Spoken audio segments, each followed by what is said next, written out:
സിംഹമൂർത്തിയെ ഭജിക്കുന്നത് മൂലം നമ്മളുടെ ഭയം, അതുപോലെ ഉന്മാദം, വിചാരദോഷങ്ങളെ, കഷ്ടനഷ്ടങ്ങളെ, ഇവയെല്ലാം നരസിംഹമൂർത്തിയെ നമ്മൾ എത്രത്തോളം ഭജിക്കുന്നോ അത്രത്തോളം നമുക്ക് ഐശ്വര്യവും സമ്പത്തും സമാധാനവും ഉണ്ടാകും.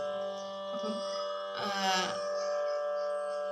നരസിംഹമൂർത്തിയുടെ ശ്ലോകം ജപിക്കുകയാണ്. എല്ലാവരും ഇത് കേൾക്കണം. നിങ്ങൾ ആദ്യമായിട്ടാണ് എൻ്റെ വീഡിയോ കാണുന്നതെങ്കിൽ എല്ലാവരുടെയും സപ്പോർട്ടും അനുഗ്രഹവും ഉണ്ടാകണം.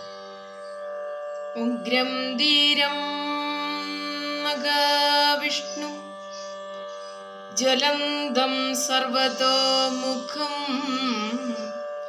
നൃസിംഹം വീക്ഷണം രുദ്രം മൃത്യും നമാമ്യഹം. ഈ ശ്ലോകം 3 തവണ ഈ ദിവസവും രാവിലെയും വൈകിട്ടും ജപിച്ച് നോക്ക്. നമ്മൾക്ക് കിട്ടേണ്ട ഫലം ഭഗവാൻ തരും.